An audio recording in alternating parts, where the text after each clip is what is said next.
Entremos en materia. Los feminicidios y en sí todas las formas de violencia de género son una constante que lamentablemente ha estado presente al menos los últimos 10 años sin que nadie encuentre una solución a este flagelo. Los gobiernos de cualquier color no han sabido responder a una cifra lacerante. 11 mujeres diarias, que son 330 mensuales, casi 4,000 al año.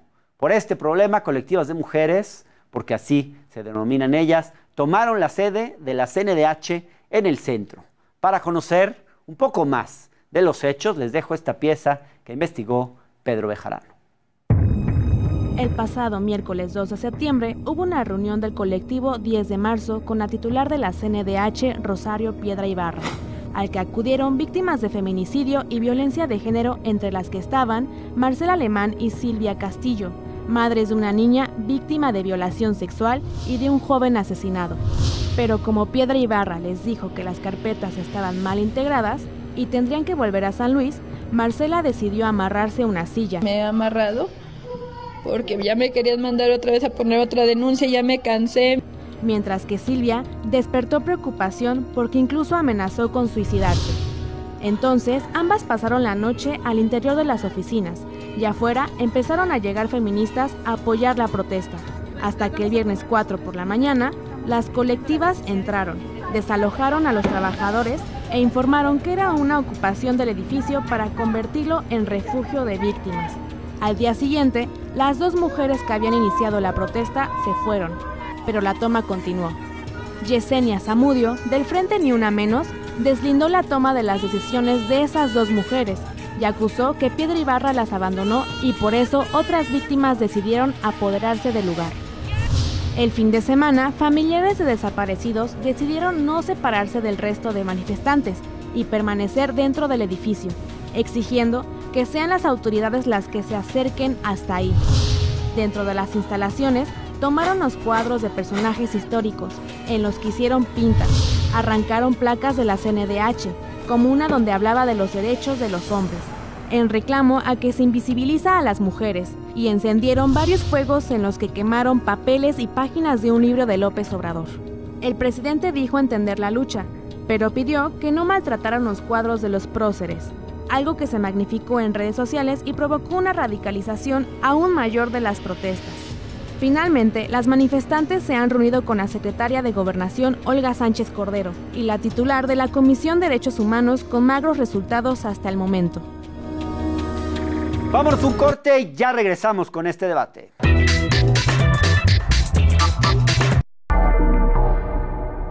Gracias. Para conversar sobre este tema, tenemos hoy vía remota a la diputada Adriana Dávila, integrante de la Comisión de Derechos Humanos en la Cámara de Diputados, a Dana Corres, especialista en comunicación, movilidad y género, Andrea Murcia, fotoperiodista, quien está dentro de la Comisión Nacional de Derechos Humanos y ha hecho un trabajo extraordinario, y Arusi Hunda, vocera del colectivo Brujas del Mar. Les agradezco mucho su presencia y quisiera ahora que veamos las reglas de este encuentro. Cada participante tendrá un tiempo determinado para hablar, el cual le será indicado previamente por el moderador. Cuando haya concluido su tiempo, sonará un timbre que se escuchará así. De todas formas, los participantes podrán consultar el tiempo que les queda en el reloj que aparecerá en la pantalla. Los participantes no se podrán arrebatar la palabra, solamente podrán hacer exclamaciones o preguntas breves. Bien, déjenme ahora plantearles la primera pregunta. Comienzo por preguntarles, por pedirles una opinión general de la toma de la CNDH en la Ciudad de México y de otras sedes alrededor del país. ¿Están justificadas estas acciones? Vamos a empezar por escuchar a la diputada Adriana Dávila. Un minuto, por favor, diputada. Muchas gracias, Hernán. Un gusto saludarles a todas mis compañeras. Por supuesto que están justificadas. Cuando las puertas se cierran y no hay oídos, no hay respuesta a las demandas de las mujeres y también de muchas víctimas que están lamentablemente siendo olvidadas en este periodo, pues evidentemente hay acciones que se tienen que tomar, y una de ellas fue justamente en la desesperación, en la intención de que sean escuchadas, en la intención de que se atiendan sus demandas, en la intención de que encuentren una institución que les pueda responder tanto a sus asuntos personales como a lo que estamos viviendo hoy con este aumento de la violencia derivado de la pandemia, pero también con la indiferencia y la reducción presupuestal que se ha dado en muchas otras áreas. Tenemos ya 2 presupuestos consecutivos con reducción del ramo 13. Tenemos un presupuesto hoy que se nos hizo llegar a la Cámara de Diputados también con reducción del ramo 13. Y tenemos gente que está pidiendo a gritos que las escuchen, que el diálogo se haga en 2 partes, no solo en una sola visión. Y me parece que en el caso concreto de la CNDH ha faltado a su responsabilidad de hacer las recomendaciones necesarias a las instituciones que no están cumpliendo con esta tarea que deben hacer, que es escuchar a las víctimas y guiarlas. Dana Corres, ¿qué nos puedes decir? ¿Están justificadas estas acciones? Me parece que es signo evidente del hartazgo de las mujeres en cuanto a un histórico abandono de parte del Estado y del sistema de justicia. No hay procuración de justicia en México. Me parece que tendríamos que profundizar además en el por qué no hay procuración de justicia. Tendríamos que estar hablando del proceso, de los procesos en México, de las policías y de un montón de cosas, pero por supuesto que está justificado el hartazgo y el enojo. Históricamente el enojo ha sido motor de las grandes revoluciones del mundo, y no solo eso, sino que estamos ante la revolución pacífica más importante del último siglo. El feminismo y la lucha feminista no ha cobrado ni una vida en el mundo, entonces tenemos que hablar de eso. Me parece importante que lo entendamos, y sí está justificado. Gracias, Dana. Arusi Hunda, por favor, 1 minuto. ¿Está justificado? Igual, sí, pienso igual que las compañeras, que yo creo que hay razones de sobra para que las mujeres se estén movilizando y accionando, porque lo que se está pidiendo es un derecho básico, que es el derecho a vivir sin violencia, es el derecho a vivir, es el derecho a estar tranquilas. Entonces, razones hay de sobra. Yo creo que las madres que están ocupando en este momento la Casa Refugio, que antes era la CNDH, lo han hecho por todas las vías, desde hace muchos años, y yo creo que eso es algo que muchas personas no lo tienen en contexto, no saben cómo se llega ya a esos niveles, por decirlo de alguna forma, sino ya fueron muchas vueltas, ya fueron muchos papeles, ya fue mucho tiempo, mucho dinero, mucha búsqueda de justicia por todas las instancias y no hay respuesta. Eso es lo que tiene que saberse. Gracias. Andrea Murcia, hay acciones del movimiento feminista que han sido interpretadas en la opinión pública como acciones violentas. ¿Compartes esta apreciación de que son acciones violentas? Y en caso de serlo, ¿están justificadas? 1 minuto, por favor. Creo que son intervenciones, yo lo llamaría así, y sí creo que son justificadas. Creo que al menos las madres que están adentro, que encabezan todo esto, que igual el feminismo no creo que se encabece, pero en este caso en la CNDH sí, no son madres que tienen un mes pidiendo justicia, pidiendo ser escuchadas, pidiendo que el Estado les haga caso. Son años, o sea, simplemente Yesenia tiene 5 años, ya 6. Entonces, para mí sí es justificado. Como mujer Bien. Y como profesionista.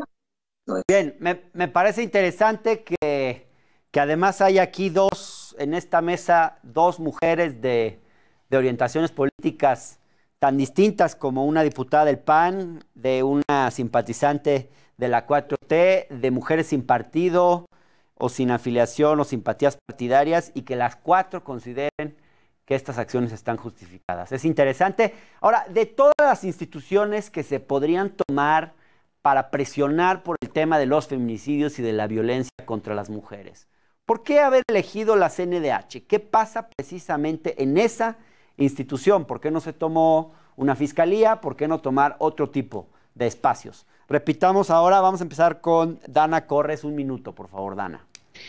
Me parece que esa respuesta la tendrían que dar justo las madres de víctimas de feminicidio, que son quienes además enarbolan esta lucha. Sin embargo, creo que a quienes estamos afuera, seamos feministas o no, nos toca entender que las comisiones normalmente o suelen ser ya el último resquicio que queda a dónde ir, y me parece que habría que entender también ese modelo y cuestionarlo. Estamos en una transformación o buscando una transformación, la hemos llamado la cuarta transformación, entonces creo que nos toca preguntar, cuestionar y replantear las comisiones.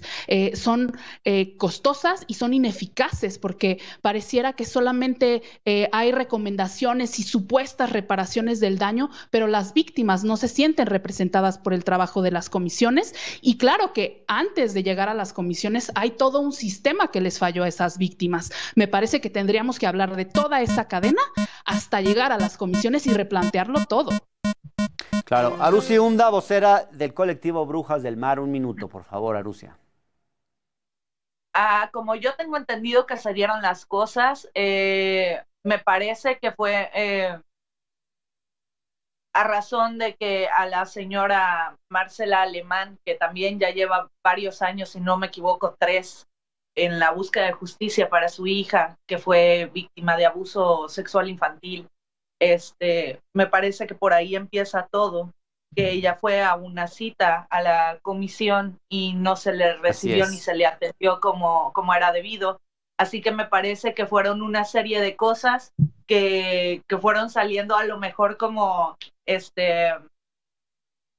más inesperadamente, no tan calculadamente. No creo que haya sido como, ok, hoy vamos a hacer esto y esto en este lugar, sino de que se fueron dando las cosas, a mi parecer.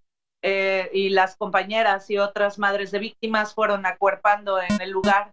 Entonces creo que por ahí va la cosa, que fue más como una coincidencia.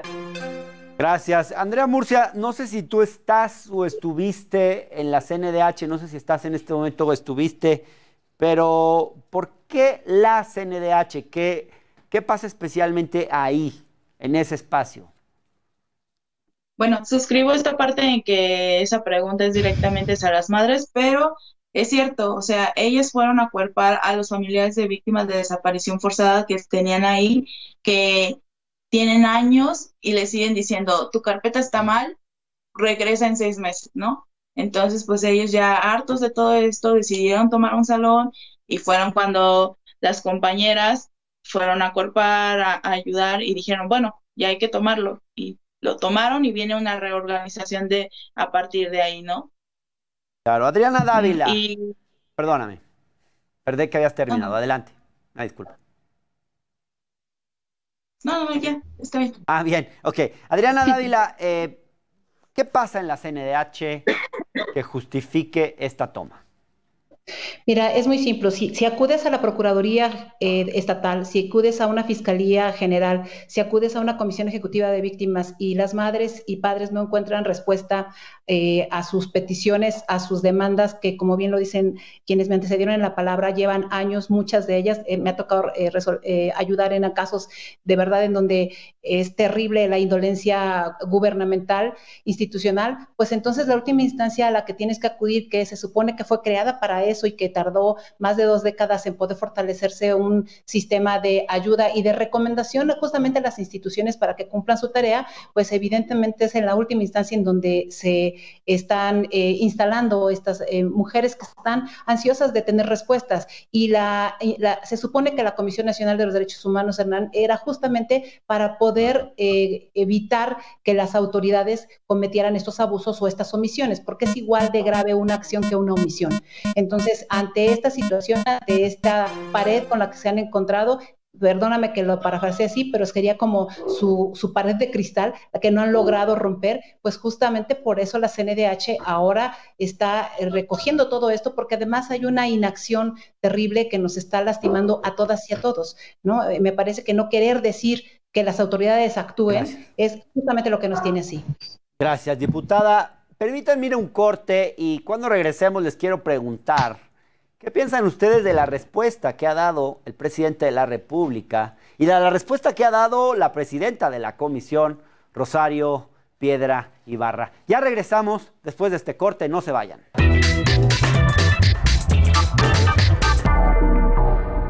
Gracias por seguir en El Octágono, nuestro espacio de discusión, análisis y debate político aquí en La Octava. El tema del feminismo ligado a la lucha de los derechos de las mujeres en una sociedad altamente machista no es algo nuevo. José Manzano nos preparó un recuento al respecto con peras y manzanas. Vamos a verlo. ¿Cómo surge el feminismo en México y qué caracteriza a las feministas del siglo XXI?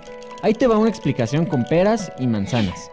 En México podemos rastrear el uso de la palabra feminista desde tiempos de la Revolución Mexicana, cuando mujeres y maestras organizaron el primer Congreso Feminista de Yucatán en 1916. Dicho congreso buscaba replantear la educación de la mujer, su papel en sociedad y el derecho a votar. En los años 20 y 30 siguieron otros congresos en los que se discutieron los derechos laborales y el derecho al sufragio. En 1935 se funda el Frente Único Pro Derechos de la Mujer, que aglutinó a mujeres obreras y campesinas de distintos espectros ideológicos. Fue el organismo clave en la promoción del voto de la mujer, aunque este se conseguiría hasta 1953, años más tarde que otros países de América Latina. A partir de 1968, y especialmente en las décadas de los 70 y 80, el pensamiento feminista se intensificó. Surgen nuevas demandas relacionadas con el cuerpo, la sexualidad, la despenalización del aborto, la libre expresión y la conceptualización de la violencia masculina. Surgió el Frente Nacional por la Liberación y los Derechos de las Mujeres en 1979, que incorporaba temas como el reconocimiento al valor económico del trabajo del hogar, la igualdad salarial y el combate a la violencia y hostigamiento sexual en el trabajo y el hogar. La permanencia de la violencia física y sexual contra la mujer, el escalamiento de los feminicidios y el hartazgo social frente al status quo ha devenido en la llegada de una nueva generación. Esta recupera varios de los temas impulsados por generaciones pasadas, como la despenalización del aborto y el combate a la violencia, pero añade otros conceptos y luchas alineados a los problemas actuales. Por ejemplo, se generaliza el concepto de sororidad, que hace referencia a la hermandad, el reconocimiento a la otra y la solidaridad entre todas. Hay un gran enojo hacia las instituciones de procuración de justicia y derechos humanos por la ineficacia de actuar frente a los casos de violencia y feminicidio. Esto ha devenido en grandes movilizaciones y protestas que buscan que las autoridades reparen el daño a las víctimas. El uso de redes sociales y la inspiración en el movimiento Me Too ha permitido emprender campañas de denuncia a acosadores y violentadores tanto en las redes como en los espacios públicos.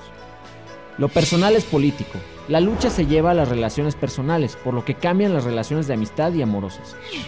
Hay una crítica o distanciamiento en algunos temas con las feministas de otras generaciones. Por ejemplo, se le cuestiona a académicas como Marta Lamas por estar a favor de la pornografía o por decir que chiflar en la calle no es acoso. Incorporan a la lucha otras causas que también impactan en el presente. De ahí que surjan tipos de feminismo como el ecofeminismo, que incorpora demandas ambientales, o el feminismo poscolonial, que cuestiona al eurocentrismo y el racismo. Yo soy José Manzano y esta fue una breve explicación del feminismo en México. Gracias, estamos de vuelta en El Octágono platicando sobre la toma de la CNDH, el problema de los feminicidios, el movimiento feminista en México. Y ahora quisiera que conversemos sobre la respuesta de las autoridades. Está con nosotros la diputada del PAN, Adriana Dávila, Dana Corres, especialista en comunicación, movilidad y género, simpatizante de la 4T, Andrea Murcia, fotoperiodista, y Arusi Hunda, vocera del colectivo Brujas del Mar. Déjenme hacerles otra pregunta. ¿Cómo evalúan la respuesta del presidente ante estos sucesos recientes, la toma de la CNDH? ¿Ustedes sienten que ve al movimiento feminista como un adversario? ¿Es un fenómeno que no logra entender? ¿Ha cambiado en su discurso con el paso del tiempo o continúa teniendo las mismas respuestas que se han considerado equivocadas? Déjenme preguntárselos de esta manera. Del 1 al 10, ¿qué tan bien o qué tan mal ha reaccionado el presidente de la República frente a la emergencia del movimiento feminista, frente a los sucesos más recientes que se dieron en la CNDH? Vamos a empezar con Dana Corres, por favor. ¿Qué calificación le das al presidente en esto? Pues la verdad, reprobado. O sea, sí me parece que lo ha hecho muy mal. Pues sí, o sea, bueno, un 2. Me parece que trae un discurso bien interesante en cuanto a replantearnos muchas entidades públicas. Eso me gusta. tendríamos que estar hablando de nuevo de las comisiones y otras, pero también creo que trae un discurso muy renovado en cuanto a resarcir a las víctimas. Creo que habría que recordarle a la diputada del PAN, pues bueno, qué pasó en los gobiernos panistas en este país, sin embargo, sí es cierto que el presidente no está entendiendo por completo la lucha feminista. Creo que quienes votamos por él y quienes apoyamos este proyecto, pues tampoco nos engañamos. Ya sabíamos que pues un señor de casi 70 años, pues bueno, no era feminista, ¿no?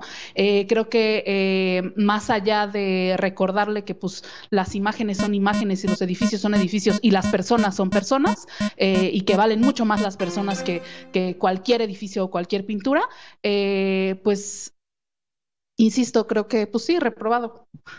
Gracias, Dana. Adriana Dávila, diputada por el Partido Acción Nacional, del 0 al 10, ¿qué calificación le pones al presidente y por qué en este tema? Yo, por supuesto, que sin dejar de entender que hay errores que se han cometido en otros sexenios, por supuesto que completamente reprobado, un 0, por varias cosas, no solo por su discurso, porque el discurso es una cosa, hablar bonito es una cosa, pero actuar es otra, muy distinta. Y este es el gobierno que más presupuesto le ha recortado a las instancias que apoyan a mujeres. Yo puedo entender que haya cosas que corregirse, combatir la corrupción, pero no combates la corrupción eliminando las instituciones. Y eso me parece que es negar la propia lucha, descalificar la lucha de las mujeres o de cualquier otra causa social que se pueda dar. No es una tarea que tendría que hacer un presidente de la República. A mí me parece que está evadiendo la responsabilidad de atender. Un asunto es administrar los problemas y otro es resolverlos, y yo creo que no los está resolviendo. Y sí entiendo que haya como una especie de lucha casi ideológica en ese sentido. Yo me formé en un partido que quizás tiene una imagen distinta a la que otras personas pueden ver, pero eso no hace que dejemos de luchar las mujeres de todos los partidos por causas que nos parecen justas. No creo que haya quien espere que a las mujeres nos vaya mal. En lo personal. Gracias, diputada. Andrea Murcia, por favor. Un 3, reprobado también, por sus respuestas desalentadoras y poco empáticas, más que nada. Y recorte de presupuesto que es evidente, ¿no? Gracias, Arusi Hunda, por favor.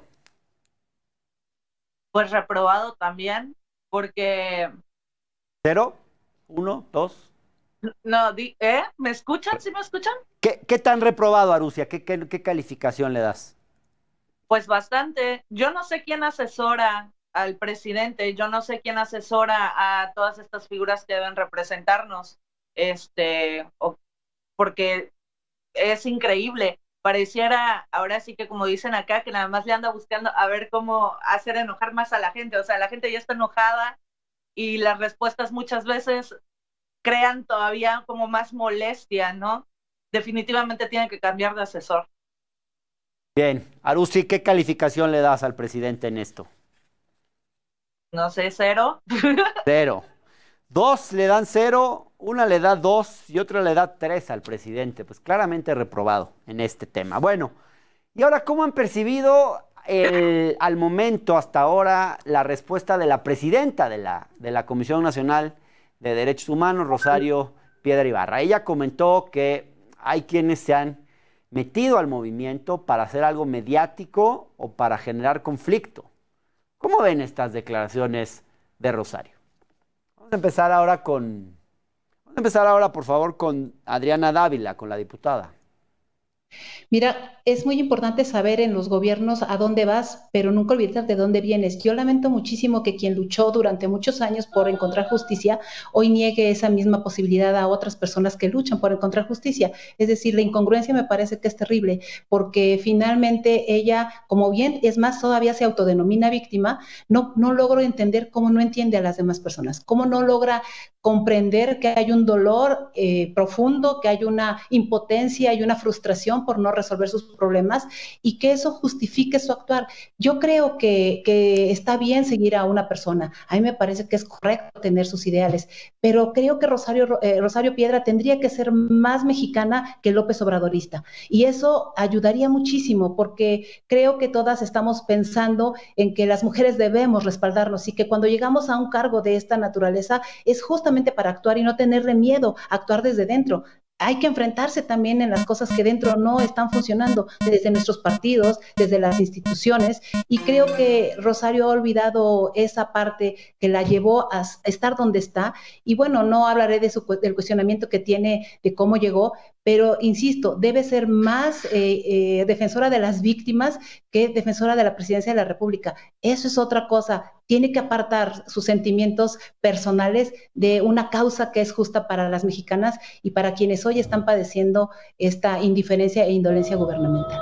Gracias, diputada Dana Corres. ¿Cómo escuchas, cómo interpretas estas palabras de la diputada? ¿Compartes esta idea de que Rosario se ha olvidado de sus orígenes, de cómo llegó y por qué al lugar en el que hoy está, Dana?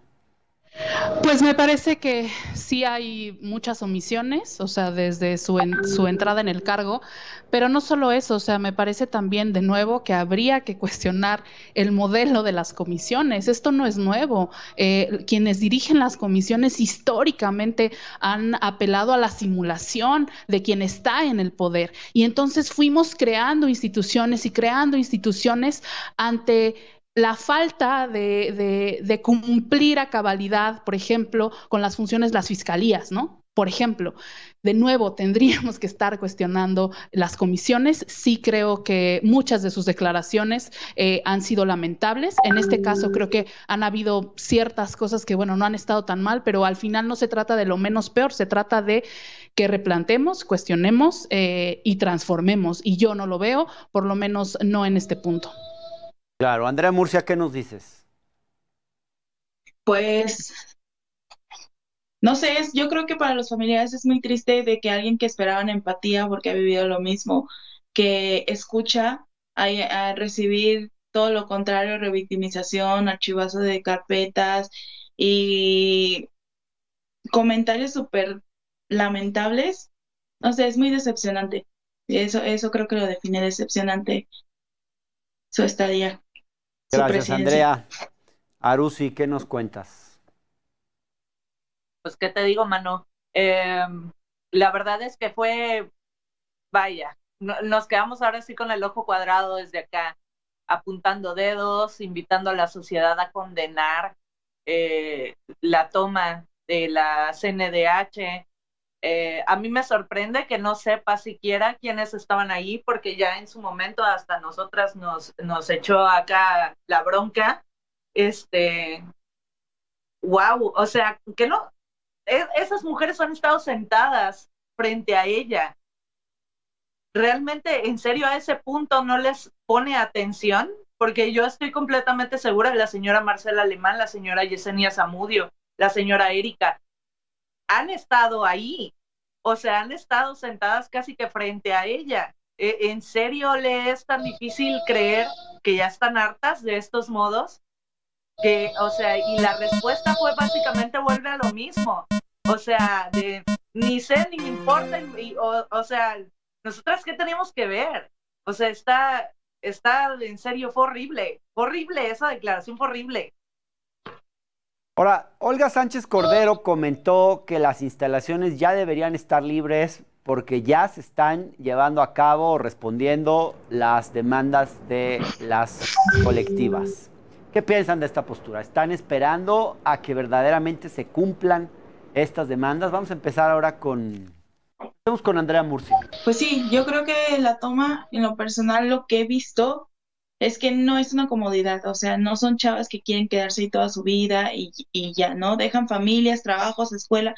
Entonces ellas quieren ser escuchadas, quieren que lo que piden se haga, y son cosas como justicia, resolución de sus casos, la señora Erika, que se escuche, o sea, la persona que violó a su hija sigue libre y como si nada, ni siquiera una orden de aprehensión, nada ha pasado. Entonces, yo creo que no es algo, no piden mucho, o sea, piden lo básico, justicia. No sé por qué eso tiene que ser tan difícil en este país.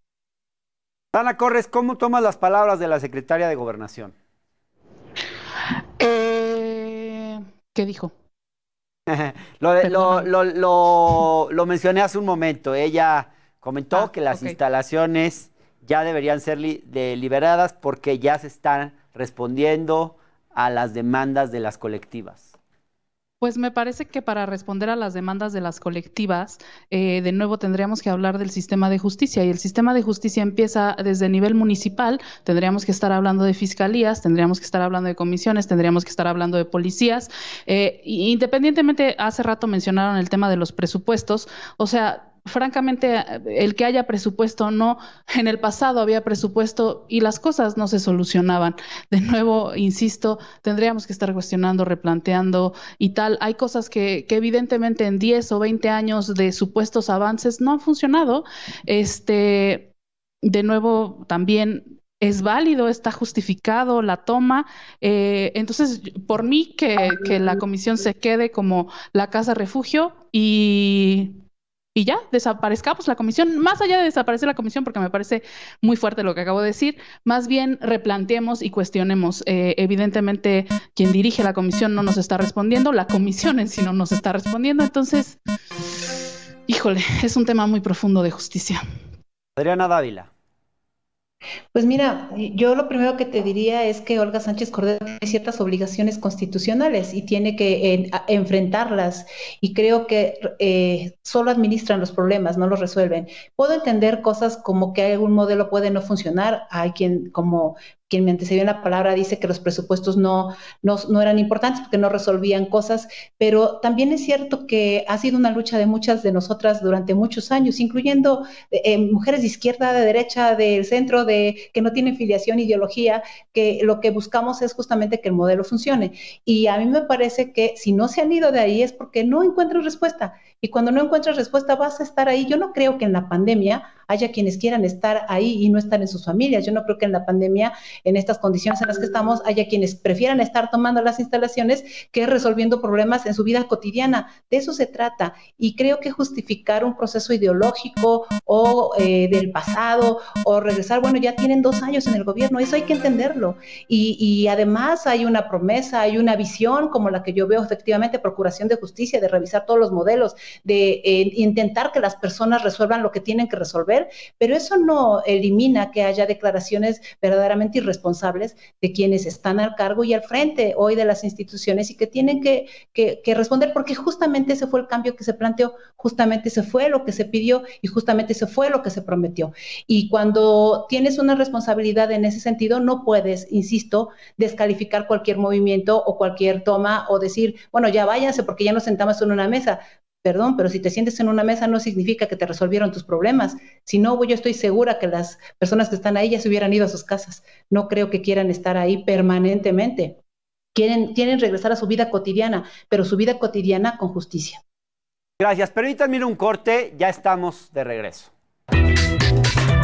Los sucesos más recientes de la toma de la CNDH, la toma de otros edificios públicos que también han tenido lugar y de la cual ahora vamos a conversar, y del movimiento feminista en general, de la violencia contra las mujeres, de los feminicidios. Está con nosotros la diputada Adriana Dávila, integrante de la Comisión de Derechos Humanos de la Cámara de Diputados y miembro del Partido de Acción Nacional. Dana Corres, especialista en comunicación y movilidad de género, simpatizante de la 4T. Andrea Murcia, fotoperiodista. Arusi Hunda, vocera del colectivo Brujas del Mar.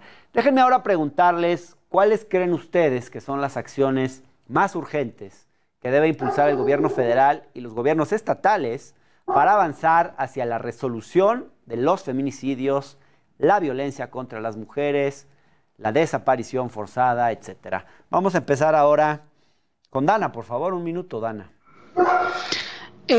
Justo me gustaría también que viéramos cómo la vocación de izquierda sí transforma el cómo se responde a este válido hartazgo y enojo, legítimo también, y que veamos la diferencia entre la toma de la Comisión Nacional y la de la Comisión en el Estado de México, ¿no? Veamos claramente las diferencias en cómo se trataron las cosas. Me parece que hay un trasfondo histórico y político bien importante que tendríamos que analizar también. O sea, este no es un tema de blanco y negro, sí en algunas cosas, pero en otras hay una serie de tonos de grises.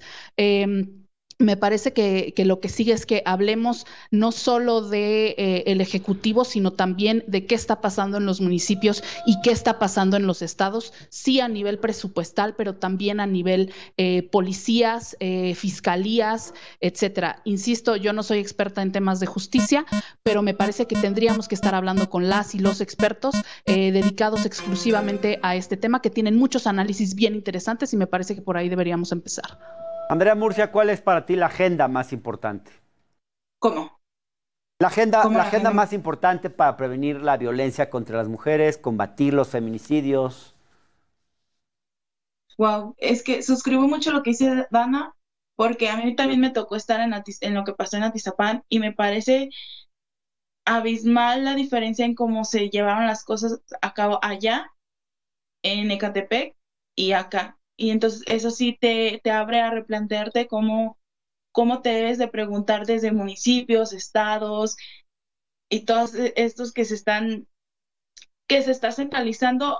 Creo que se centraliza también la justicia a veces y creo que eso sí se debe de, o no sé, pienso que a veces es una careta a Ciudad de México, ¿no? De lo que quieres quedar bien, pero qué está pasando en los estados, qué está pasando en los municipios.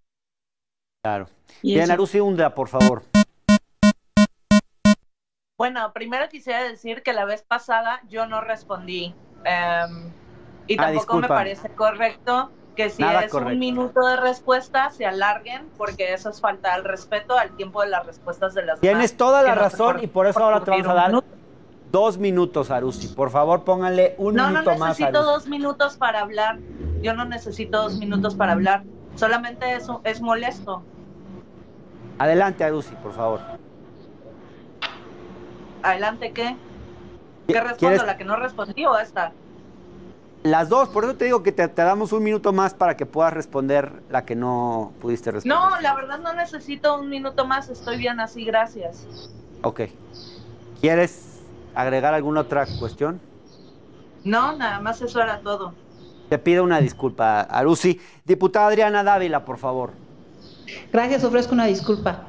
Si quiere tomar el minuto, no tengo ningún inconveniente. Creo que finalmente de eso se tratan los diálogos, de entendernos y de respetarnos, así es que yo le ofrezco una disculpa por el tiempo que me tome. Considero que debe hacerse un proceso mucho más claro de capacitación y formación desde la parte local. Los estados y los municipios no han hecho tampoco su tarea y creo que eso es fundamental. Trabajar el tema de prevención no significa solo hacer campañas mediáticas que generen mensajes específicos, que gasten el dinero en no tener dirigida muy claro esto. Nos hace falta una integración muy buena, importante de las carpetas de investigación y el seguimiento a la Procuración de Justicia.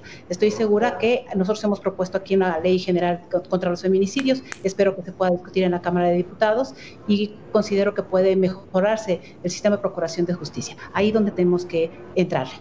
Bien, déjenme plantearles otra pregunta. Pareciera que también en los estados hay mucha incomprensión de este fenómeno, ya se mencionaba hace un momento, no solo incomprensión, sino una respuesta represiva, como fue el caso de las fuerzas de seguridad en Ecatepec. ¿Cuál es el problema con las autoridades del Estado de México? ¿Por qué la entidad que concentra el 15% de los feminicidios es la que parece haber respondido peor a estas movilizaciones? Vamos a empezar ahora, por favor, con Arusi. Un minuto, Arusi, por favor.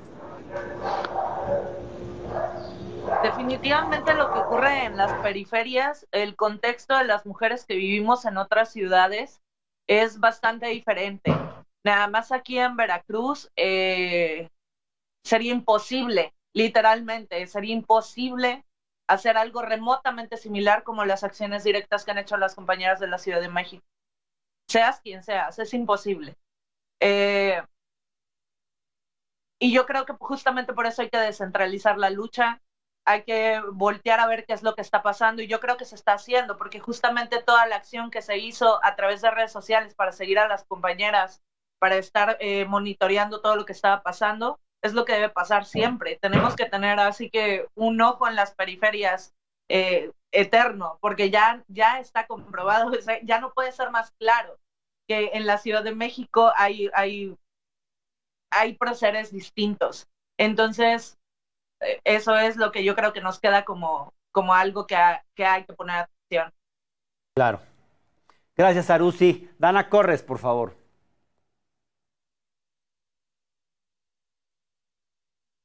Y no solo eso, me parece bien importante entender que, pues bueno, hay una cultura política muy distinta en la Ciudad de México que responde, creo, a gobiernos de izquierda en los últimos, o sea, desde finales de los 90s, y son cosas que no vemos de la misma manera en ciertos estados. Yo soy hidalguense, en Hidalgo, por ejemplo, tenemos más de 90 años de priismo. Podemos hablar de otros estados con esas dinámicas también, como el Estado de México, que es un bastión priista por excelencia. Podemos hablar, por ejemplo, de Coahuila o de algunos estados donde históricamente o en los últimos, no sé, 20 o 30 años ha gobernado el PAN y cómo eso ha configurado ciertas luchas y cierta formación política. Me parece que al final el cambio, el problema es estructural y entonces las transformaciones que tenemos que hacer son estructurales también. Independientemente del sistema de justicia, que es una cosa urgente y que nos debe ocupar, tendríamos, por ejemplo, también que estar hablando del sistema de educación pública y cómo estamos respondiendo desde allí a un problema que es estructural y sistémico. Gracias, diputada Adriana Dávila.